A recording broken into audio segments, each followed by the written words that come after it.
بسم الله الرحمن الرحيم. وري وأما شرطه فلا يكون الأصل مخصوصا بحكمه بنص آخر كقبول شهادة خزيمة رضي الله عنه وحده. دا تم چې مخکې ویل کنه دا دلته پټ کیږي. دا قواعد د فقه داسې دي چې یو شی باندې دوه درې قاعدې مراجمه کېدلی شي. خو بهرحال د کتاب د حل لپاره تاسو سره لږ متوجه شئ. موږ شروع کې ویلي مولوي صاحب چې موږ به د قیاس تعریف کو هغه تیر شوی دی، د هغې شرط به بیانو، رکن به بیانو، حکم به بیانو، دفع به بیانو. نو پرونی سبق کې تعریف د قیاس شوی او اوس شرایطو بیان کوي. نو قیاس مقبول والی دپاره څلور شرایط دي، دوه پکې آدمي دي او دوه پکې وجودي دي. آدمي اول ذکر کوي ځکه آدم چې دا په وجود باندې مقدم وي. په دې پوه شولئ؟ په دغه آدمي شرایطو کې اول شرط اوس د بیا غوږ شئ چې مقیس علیه کی کوم حکم وارد وي د نس آخر په وجه باندې به مقیس علیه پورې خاص نه وي. اوس پوه شوئ؟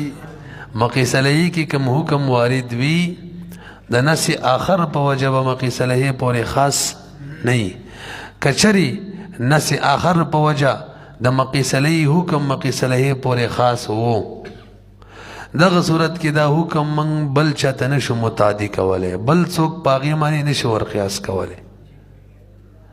رسی پی د هغې دپاره مثال حضرت خزیمه رضی الله تعالی عنہ په باره کې نبی علیه الصلاة والسلام وفرمایل چې حضرت خزیمه ځان له د چا دپاره ګواهي ورکړه دا به قبولوي لکه څنګه چې د دوو کسانو ګواهي قبولوي.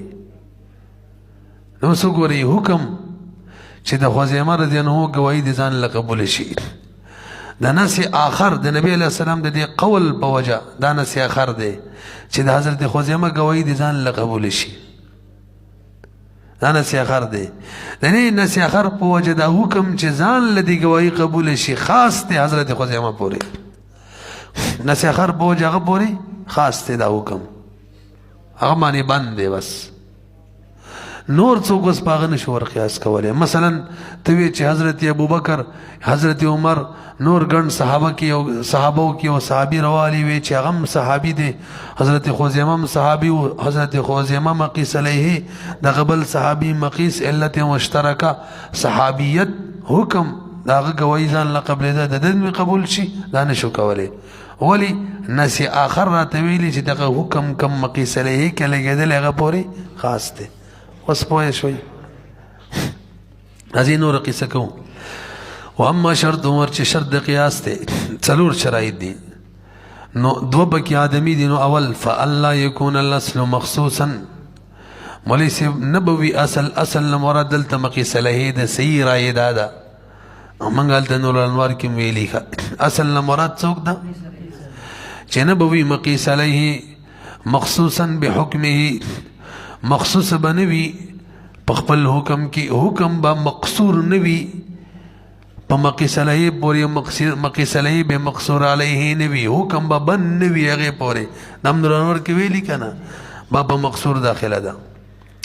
الله یکون الاصل چې نه به وي مقیس علیه لکه حضرت خزیمه مخصوصا خاص به نه وي بحکمه په خپل حکم کې بنص آخر د نص آخر په وجه کدسی وو بے بل نشو ورقیاس کولے. که قبول شهادت خزیمت رضی اللہ عنہ لکه قبل اول د شهادت د حضرت خزیمه رضی اللہ عنہ وحده ځان لا کان حکما ثبت بالنص، دا یو حکم دی چې دغه گواهی دی ځان لا قبول شي. چا نه ثابت دی؟ د نص نه ثابت دی. پورا قصه امام ابو داود رحمه الله نقل کړی دا، امام احمد رحمه الله عن عمارة بن خزيمة عن عمه أن النبي صلى الله عليه وسلم حشك مقتلو ابتاع فرسا، نبي عليه الصلاة والسلام یو اسواخ استلو دی یو باندچینا بیو تویل را پسی رازه پیسی در کوما. نبی علیہ السلام جل روانو، هغه پسی بورو روانو.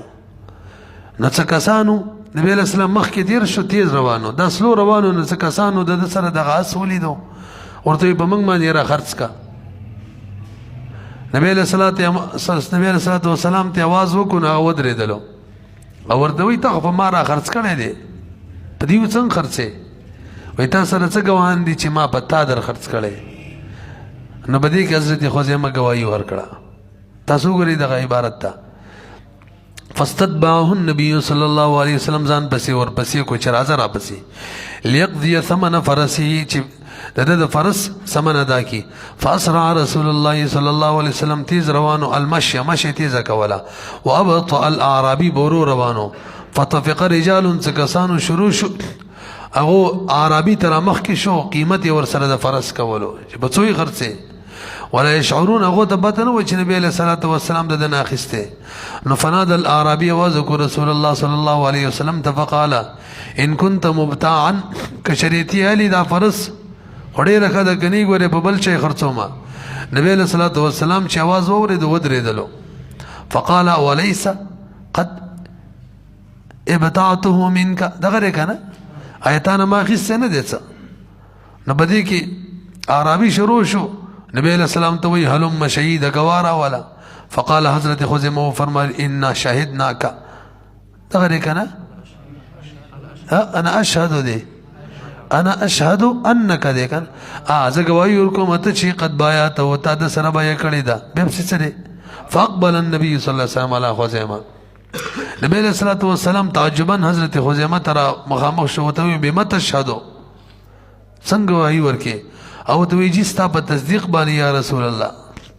او بل روایت کې دا راځي اسمانونو خبره راته کې غمنونو دا څنګه ونه منو. نبی علیہ الصلوۃ والسلام دی وکیو فرمایل فجعل النبي صلی الله علیه وسلم شهادت خزیمه کشهادت رجلین د گواہی ځان له د دوو کسانو گواہی په شان وګرځوله. برحال نبی علیہ الصلوۃ والسلام دا ویل چې د خزیمه شهادت دی ځان له قبول شي دا نسیا خر دی. نو تاسو ځان پوهه کوي مقیسلی او اصل حضرت خزیمه دی او حکم چې دی دلته هغه د یو کس گواہی دی د دوو په شان شي دا حکم دی. دا حکم اصل پوری حضرت خزیمه پوری خاص دی. ولی خاص دی بل نس نه بل نس څه دی د نبی علیہ السلام دا قول دی چې د گواہی دی د دوو په شانی. وس پوه شولې اصل او مقیسلی څوک دی حضرت خزیمه. حکم څوک دی د یو کس گواہی دی د دوو قیم او مقام شي او نس اخر څوک دی چې دا حکم یې اصل پورې خاص کړي غد نبی علیہ السلام قول له. وس پوه شوي اوس ته وګورئ عبارت ده که قبول شهادت خزیمه لك قبل اول شهادت د حضرت خزیمه وحده ځان لبزان لحال لكن ومررت به وحده متأول كان حكما وليس ابداداسي حکم دے ځان لد خزیمه رضی الله عنه شهادت قبل دل ثبت بالنص دا حکم د نص نه ثابت دے. ثبت بالنص سے ثابت شوه دے پنص سره اختصاص هو اختصاص ته دی حکم چې دا حکم خاص ته مقصور دی به حضرت خزیمه پورېغه مقصور علیه دا ولی کرامت له د وجه د کرامت دغه اغل اعزاز ورکه عزت ورکه قبل څوک په شریک کې نو عزت اعزاز خو نه پاتې کیږي. داس د شو کنه برګوري جی به توجه ده د قیاس شرطونو کې دویم شرط ده مقیسلی کی چې کوم حکم وارد وي دا با خلاف القیاس خلاف القاعده نه. کچری مقیسلی کی حکم خلاف القیاس خلاف القاعده وارد ہو نو خپل مورد پوری مقیسلی پوری بخاص وی. دا حکم بل چاته نشو متعدی کوله بل څوک په دې مقیسلی باندې نشو ور قیاس کوله چې حکم ول ورکو او دغه حکم د مقیسلی نه بل چاته نه متجاوز کیږي. دا ټول تعبیرات او مفهوم یو دی. مقیسلی پوری به حکم خاص وی خپل مورد پوری به خاص وی دا حکم بل چاته نه متعدی کیږي مقیسلی باندې بل څوک نشو ور قیاس کوله ټول یو مفهوم دی. څه چې بس قیاس په ټیک نه ورسېدلې پی دا غیر بار مثال صحابه مونږ کې وخندل یو صحابي وخېدو نبی علیہ الصلوۃ والسلام ارشاد و فرمایلو چا چې مونږ کې خندلې دي کوم دی حدیث الا کوم ځای کې دی خجی اورکه کې بهرحال مفهوم دا دی چا چې وخندل هغه دی او دس او مونږ دوباره وکي او دس او مونږ او دس مات شولنده دادا اوس خندا سره او دس ماتیږي دا دسی حکم دی چې خلاف القیاس وارد دی. او مورد یې څه دی چې مطلق منځ کې سړی مطلق منځ ذات رکوعین و سجودین منځ وي، دا مورد دی. دې کې وارد دی که چا وخندل قهقهې سره د دې سړي اودس مات شو. نو قاعده خدا د 14 ساله ماتیږي چې بدن نه څه نجاست وځي، دلته څه نجاست وته نو د قاعده مخالف حکم ولګېدلو. او کله چې د قاعده مخالف حکم ولګېدي ته ویل کېږي خلاف القیاس حکم. او دې کې به دغه حکم دی چې بل څوک پې نشي ور قیاس کولی. نو قیاس په شرایطو کې دا ده مقیس علیه کې چې کوم حکم وارد وي خلاف القیاس خلاف القاعده به نه وي. تاسو پوه شوئ؟ وګورئ والله یکون الاصل چې نه به وي اصل یعنی مقیس علیه معدولا به عودل به پد اعراض بنی شوی بدی اصل سرا عن القیاس د قیاسنا شرکم قاعده د داغي مخالف حکم به بکنی لګدل که ایجاب الطهارت بالقهقه لك طهارت واجب دل قهقه بوجه في الصلاه بمنس کی حکم منزلک مطلق. لہذا توجه جنازی بمنس کی چا قهقه سره وخندل او دس نه ماتیږي چې تی وسپام منز معنی ور قیاس کې ذکل ته حکم خلاف القیاس وارد دی. چا سجده شکر لګول قهقه سره وخندل او دس نه ماتیږي چې من معنی ور قیاس کې ځکه منز په حکم کې دا دواړه نه دي او دغلته حکم خپل مورد پورې خاصی. نو ما ویل دلته یو ماده د څور لسمه ما ثبت على خلاف القياس فغيره عليه لا يقاس. کم حکم چې خلاف القياس ثابت شي دغه حکم کوم مورد دی پاغه معنی بل څوک نشي ور قیاس کولی. زده شو کنه. دریم دا وجودي شرایط دو بیانې و ان يتعدى الحكم الشرعي الثابت بالنص بعينه الى فرع هو نذيره ولا نص فيه فلا يستقيم التعليل. ما ته متوجه شي مولوی صاحب دې شرط کې خپل څلور شرایط دي. دریم شرط کې څو شرایط دي نو ورته متوجه شي. اول دا چې مقیس علیه نه ببینه حکم مقیس ته متعدی کو تغییر به پکې نه راولو. مقیس علیه نه به حکم بینه مقیس ته متعدی کو څه تغییر مغیر به پکې یو دا خوشو.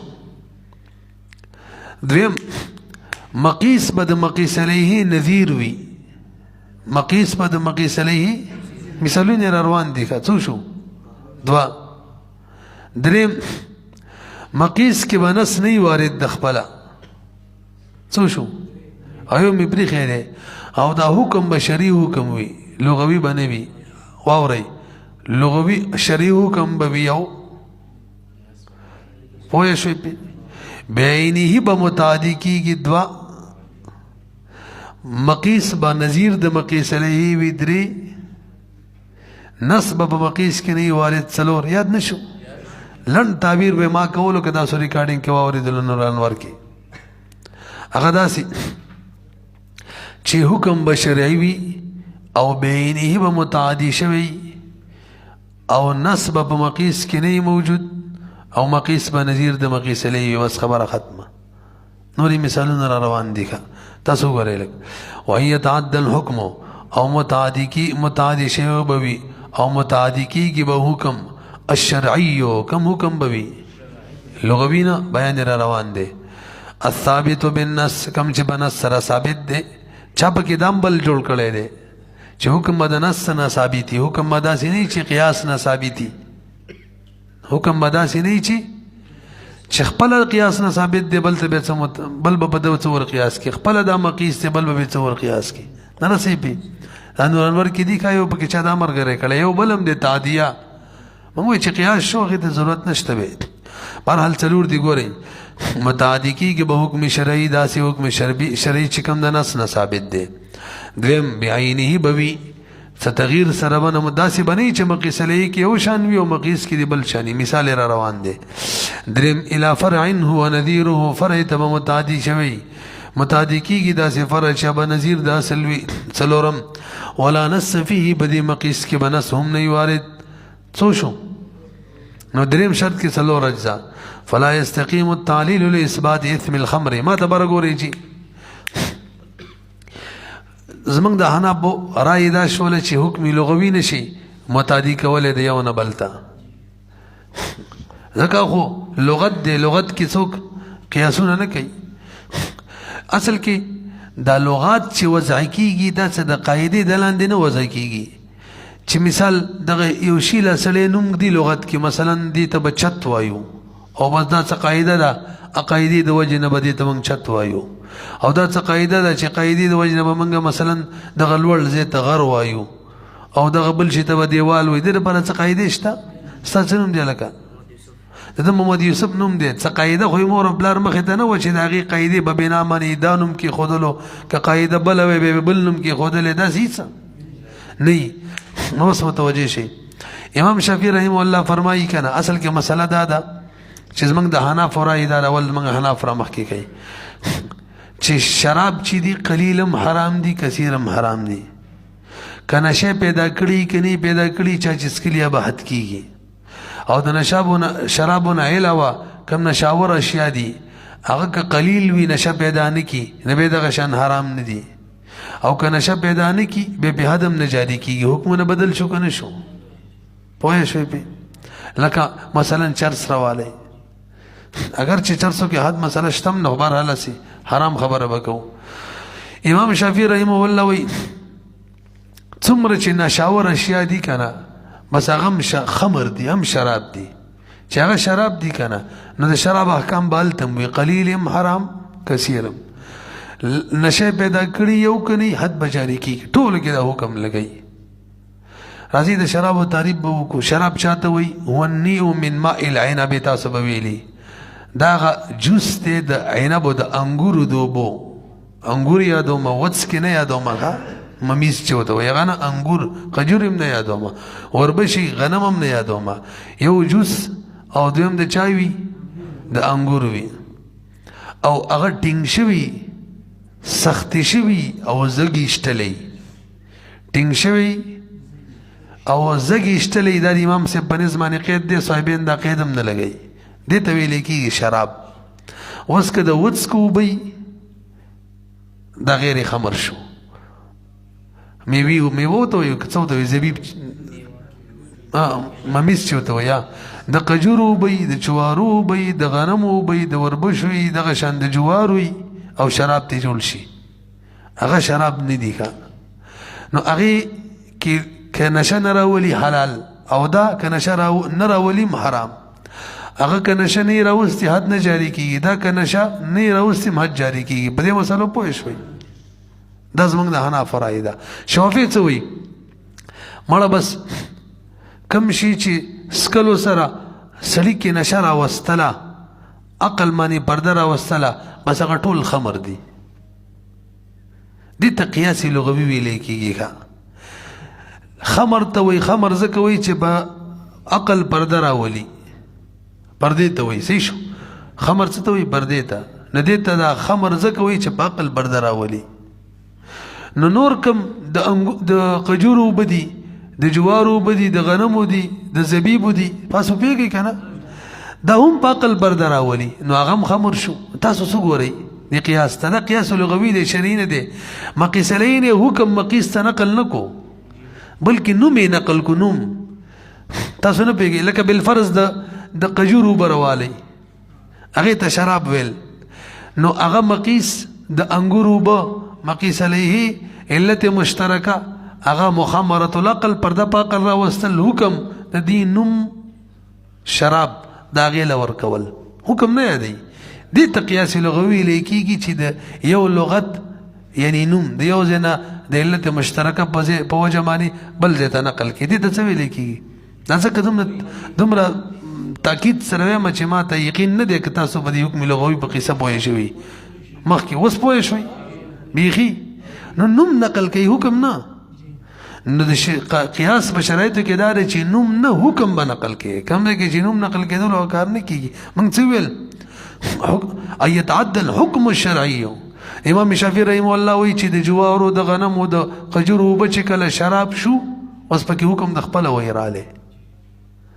دغه شان لواتت تا غزینا وای تاسو نور کې ویلي التم په حرام محل کې حرام یو په حرامه طریقه تویږي شهوت پوره کیږي زنا کې لواتت کې می نو زنا ده نو لواتت هم څه ده زنا ده نو زنا احکام په خپل جاری کیږي اگر چې صاحبین هم وی لواتت کې زنا حکم جاری کیږي حد خو هغه نوم نه رلی یعنی لواتت ته زنا نه وی بلکې حکم رلی زنا حکم جاری کوي قیاس ته یو نوم رخصل یو حکم رخصل نوم رخصل هغه قیاسی لغوي دی او حکم رخصل قیاسی شرعي دی برحال موږ ورته وایو کدی پسې شوي شي نبی ته نه د پوس کوم قاروري ته قاروره ولي وای شیشې ته وای جو په پکې ځيږي نو فإن بطنك ايضا قاروره به خو خېټم قاروره د وبونه ډکه ده او اول سره غلفظ جرجیر ولی وای چې دا خوځيږي را خوځيږي وای دا ټول مولان په موټر سایکل باندې چې نه استیدام جرجیر ګيري جرجیر دی خوځيږي نه څه تاسو پیږئ وته وګورئ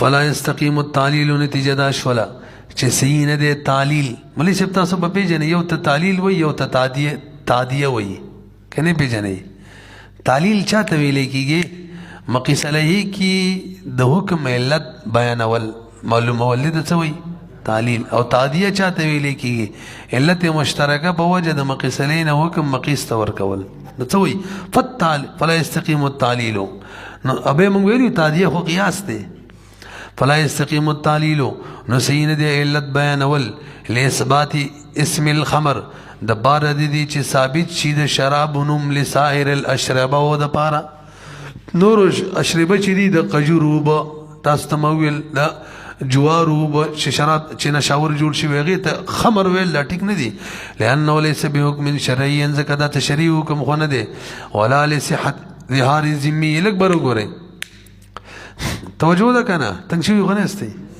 شی زه تر سوکا مسله دا ذمي پیژنې کنه ذمي زمونږ د حنا په نسبانه ذمي کې خزي سره زهار کوي چې ته په ما باندې د سیل کزما د مور شاه د سره زهار نه واقع کیږي خزه په د خزي وته به نه حراميږي او که مسلمانۍ کوي حراميږي په ترڅو چې کفاره نه ادا کړي دا حناف وای شافعي وای چې څنګه مسلمان زهار صحیح دی دغه شان د ذمیم صحیح دی قیاس کوي ذمی قیاس کوي په چا باندې مسلمان باندې ذمی مقیس مسلمان مقیس علیه علت مشترکه طلاق د ذمیم صحیح دی طلاق د مسلمان هم صحیح دی نو حکم زهار د مسلمان صحیح دی نو د ذمیم صحیح ذمی مقیس مسلمان مقیس علیه علت مشترکه صحت طلاق د دواړو حکم زهار د مسلمان صحیح دالته متعدی کا د چام صحیح شو ذمی پوه شي به من ورته وایو بار ګوري جی دلته د مقیس علی حکم بینه مقیس ته متعدی کیږي څنګه تاسو لږ متوجه شئ مقیس علی مسلمان دی اچ زهار وکي هغه خپل حرمت چې ختمي دغه و طریقه د کفاره د کنه ده ولا مزاد ول روجین ول وغیرہ پدې نو مسلمان کې کوم حکم دی د حرمت دا موقت دی یو خاص وقت پورې حرمت دی چې هغه ادای کفاره ده دا حکم ته وایي ذمي ته هلته که د حرمت حکم ولګي نو ذمي د کفارې اهل دی او روجې نیولی شي د عباداتو اهل نه دی اگر چې د عقوباتو به اهلي نو هلته چې حرمت لاړې نو په کفارو نه ختمیږي چې روجې دې ونیسي او هغه حرمت به ختم شي نه ختمیږي هلته چې لاړې همیشه به نو دلته حرمت په مقیس علیه کې موقت دی تر ادای کفاری اول تک دی بوتل ولته مؤبد شي نو موږ ویلي بینی به حکم وړي دغه بینی لا نه دی یو کې موقت دی مقیس علیه کې ولته څه دی پوه شوي په وته وګورئ ولا لصحت ظهار ذمیه او تعلیل صحیح نه دی چې ته علت بیان د صحت د ظهار د ذمی د پاره لکونه دا تعلیل ځکه نه دی صحیح دی کې تغییر لکونه تغییرا للحرمت ځکه دا تغییر راولي دغه حرمت د پاره کم حرمت المتناهیه چې دغه انتها شته موقت دی بالکفاره بچای انتها شته په کفاره خو مقیس علیه کې انتها شته که نه په کفاره باندې ای فی الاصل په مقیس علیه کې مسلمان کې او ته څه کې ته مغیر کې متغیر کې الی اطلاقها چاته متغیر کې دا حرمت خو ته مطلق ساتي فی الفرع په فرع کې همیشه انتهای نشته د چانه مطلق ساتي ان الغایت د غاینا پته لګی تاسو عبارت باندې پوه شئ کنه به وته کوي ولا لصحت ظهار ذمیه او تعلیل بیان ول صحیح ندی د صحت د ظهار د ذمینه چې د ذمی ظهار صحیح دی ولی لکونه زکا دغه تعلیل ته راځي کې صحیح ده لکونه زکا دا تعلیل تدا تعلیل کې دغه تعلیل چې تغییرا دا تغییر راولي لحرمت المتناهیه بالکفاره فی الاصل هغه حرمت لرا کم حرمت چې انتها په کفاره سره بیان شوی د په اصل کې دغه حکم متغیر کوي چاته متغیر کوي الی اطلاقها چې دغه حرمت دا حکم دی دا مطلق کوي په فرع کې د غاینا کفاره مفارق سره کار نه کوي ورسېدی به ولا لتعدية الحكم من الناس في الفطر إلى المكره والخاطئ لأن وزرهما الأكبر غري من ویلو شری حکم بیو او بینه بمتعدی کی گدوا او مقیس با نذیر د مقیس علیه وی درې دغه وکنه نو مسله دا د مولوی سب کې وسله روزه کې ناسیتن هیر باندې خوراک سکاک جماو کې روزه نه ماتيږي دا سیده کنه او که خطا ان یو کې مطلب خلیته وبا چولی او دا سیکو خو ته روزه یاد او به تیر شولې دې ته خطا ان وای دې سره من وای ماتيږي او چا کې بزور په بوس کړي بوس کا وېس کړي به هم روزه ماتيږي خوراک په کو به هم روزه ماتيږي شوافی تاسو پیږي البته ک نسیانن دا کارو نو شبه نه ماتيږي شوافی وای چې نسیانن څنګه نه ماتيږي خطا ان کو به تیر شولې او یا چا به بزور او بوس کړي خوراک وکړو دې صورتونو کې روزه ماتيږي هم نه ماتيږي تاسو دې سیمنګ هم توجه ورانه کړه ناسیان نه ماتيږي کنه نو خطا او اکراه په صورت کې به هم نه ماتيږي لنډه دا امام شافعي رحم الله نا خطا خاطی چې ورته وي او مکره دا دوه قیاس کوي په ناسی باندې ناسی دا علت مشترکه التم قصدن روزنه ماتول او دیو کې نه ماتي حکم ال تروجنه ماتې دل دي دوړو کې نه ماتيږي موږ ورته دا قیاس ټیک نه دی لکه ولې نه دی مقیس ته مقیس علی پشان نه دی کنه نظیر نه دی مقیس علی څوک ناسی او مقیس څوک خاطی او مکره ولی عذر د دې دوړو کم دی دغه د عذر نه دا عذر څه دی هغه نه روجه یې روا فعل قصدن کو اسه کې د امام شافعي سیب دلیل دی او خاطی دا فعل د اسکل خوراک دا قصدن نه کوي مکره قصدن نه کوي او ناسیخ قصدن کوي که خیل می نه چلته نه ماتي دلته په طریقه ولانه ماتيږي غوي موږ ورته وایي ګوره الته فعل قصدن کوي نه کوي دې ته مګوره روزه ماتي قصدن کنه دې ته ګوره نو الته قصدن نه ماته روزه وته یاد نه ونو او مکره ته روزه یاد ده خاطی ته روزه یاد ده او هغه نه هیروا او چاته هیر کړي وتا سن د بوس کو الله او روزه حق د چا دی د الله حق الله دی کنه د چا چې حق واتی را کړی و نغي نسیان له اعتبار شته ځکه صاحب حق تکار د سی کړو او دلته خو بنده دی صحیح ده اگر چې د الله کار دی خو بنده تسپارل شه ایک مکره پی کوي او مکره کا پر رضا باندې خوراک کوي روزه ماتي او خطا کی روزه خو ته یاد ده د فعل کوي او به تیر شي روزه خو ته یاد ده تاسو خبر پوه شئ لنډه دا د عذر د دې دواړو دا دغه نه کم دی الته روزه وته نه ویا د دې دواړو ته یاد ده نو نذیر نشول مقیس ته مقیس علیه د قیاس ټیک نشو ټیم په ډیر ونه لګیدو کم زی دی